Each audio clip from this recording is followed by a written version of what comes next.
তাহলে পারপাসটা হচ্ছে এই যে complaining I am writing to you, আমি আপনার কাছে লিখছি to seek your help to deal with a problem.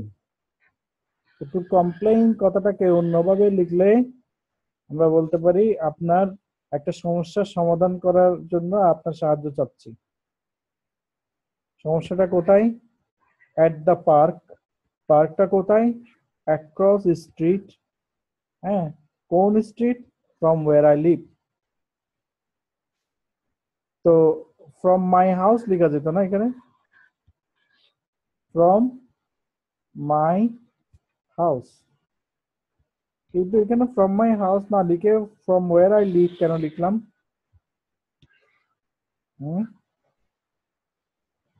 Hello,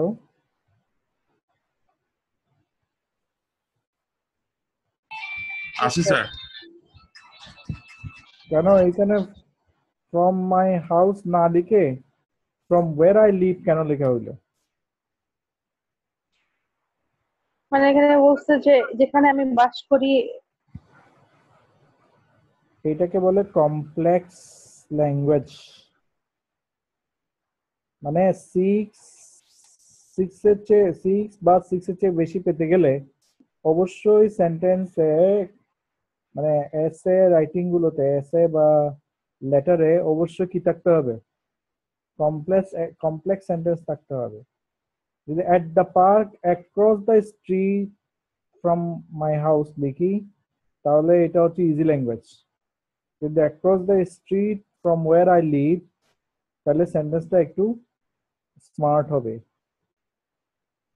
I need to, এখানে I am writing to complain এটাও লিখতে পারতাম, কিন্তু সেটাকে আরেকটু ঘুরায় লিখলাম I am writing to seek your help to deal with the problem. এটা তো আমরা মুখস্থ করে ফেলবো, এই ধরনের কিছু কিছু জিনিস লিখতে হবে। Seek your help to deal with a problem মানে to get you to do something, মানে কমপ্লেইন করতেছি এবং আশা করতেছি যে আপনি সেটা সমাধান করবেন। আচ্ছা, পারপাসে খুব সুস্পষ্ট করে মূল কাহিনী বলে ফেলতে হবে। এরপরে আমরা চলে যাব হচ্ছে ইন্ট্রোডিউস। তো এখানে আমি নিম্ন স্বাক্ষরকারী, এটা লিখতেও পারি না লিখলেও সমস্যা নাই। আই দি আন্ডারসাইন্ড, আমি কে local resident of Panchlaish and my house is directly opposite the United Nation Park. তাহলে প্রশ্নের সাথে মিল রেখে একটা কাল্পনিক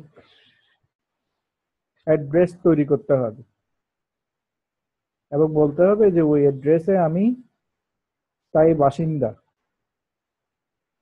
এবং ওই বাসিন্দা ওই প্লেসের সাথে পরিচয় করে দিতে হবে যেটা অপোজিট দ্য ন্যাশনাল, একটা পার্কের নাম দিয়ে দিতে হবে, দ্য ইউনাইটেড নেশন পার্ক, জাতিসংঘ পার্ক। বুঝে গেছে ব্যাপারটা? হ্যালো হ্যালো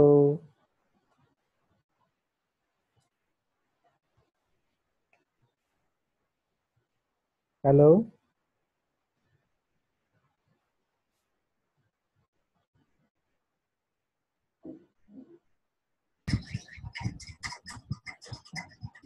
তাহলে যদি বলা হয় you have lost a bag when you are coming from a house of your friend from Chittagong, তাহলে আপনার পরিচয় কি হবে? কিভাবে লিখবেন পরিচয়টা?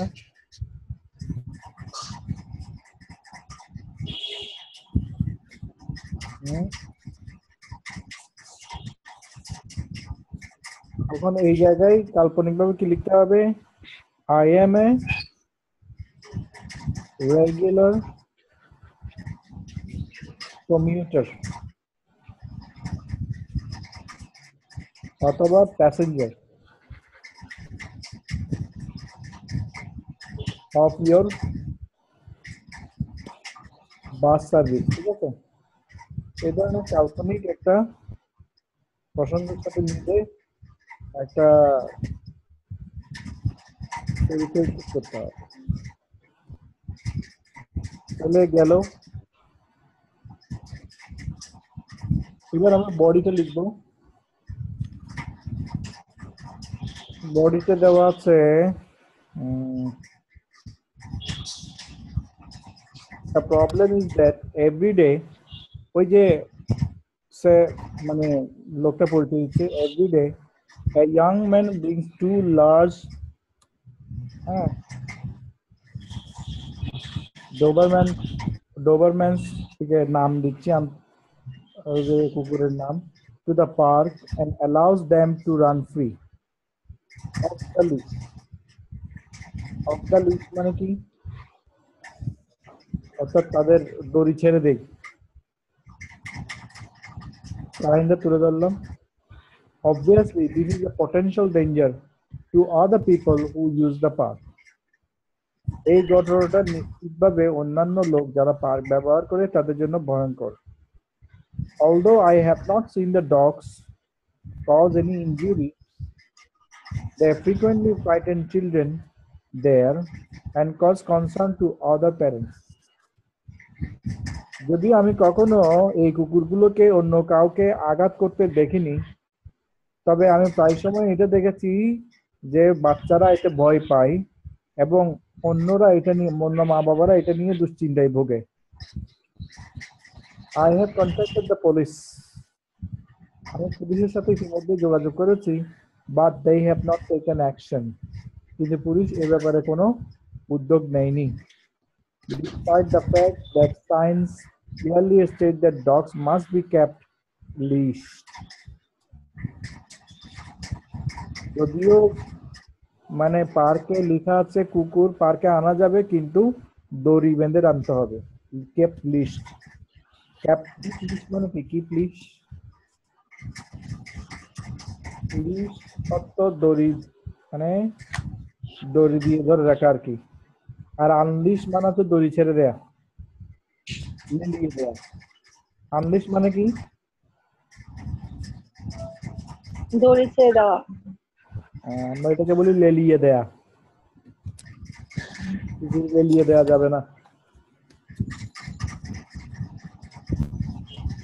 The man appears to be in his তাহলে কুকুরের বর্ণনা গেল কিভাবে ছাড়ে তার বর্ণনা গেল The man appears to be in his late 20s মনে হচ্ছে যে লোকটার বয়স 20-এর মানে শেষের দিকে তার মানে 20 শব্দের অর্থ হচ্ছে 20s 20 থেকে 29 তার মানে লোকটার বয়স হয়তো 28 or 29 average height and well built height বেশি না average height কিন্তু সুঠাম দেহের he usually wears a black leather jacket একটা কালো লেদারের জ্যাকেট পরে and blue jeans পরে his dogs are about a meter high তার কুকুরগুলো 1 মিটার উঁচু black and brown and well groomed বাদামি এবং কালো এবং দেখতে খুবই সুন্দর তাহলে কি কি গেল আমাদের এই বর্ণনায় পার্ক গেল হ্যাঁ কতবার ছাড়ে সেটা ছেড়ে দিল give a description of the manner বর্ণনা গেল dogs এর বর্ণনা গেল তাহলে বডি আমাদের শেষ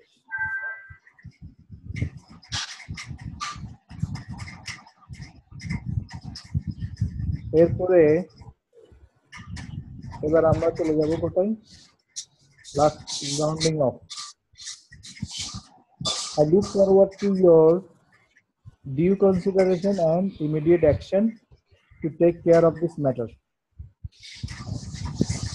তাহলে গেল সবার শেষে যেহেতু আমাদের এইখানে ধরে নেওয়া হচ্ছে যে আমি কাউন্সিলরকে চিনি সেজন্য কি শেষ হলো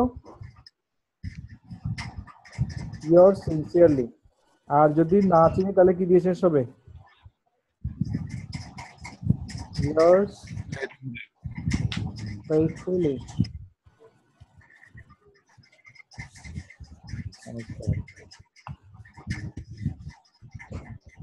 একটা গুরুত্বপূর্ণ জিনিস আমরা দেখি পুরাটা একটা ইয়াতে কিভাবে লিখবো সেটা তো আমরা দেখলাম।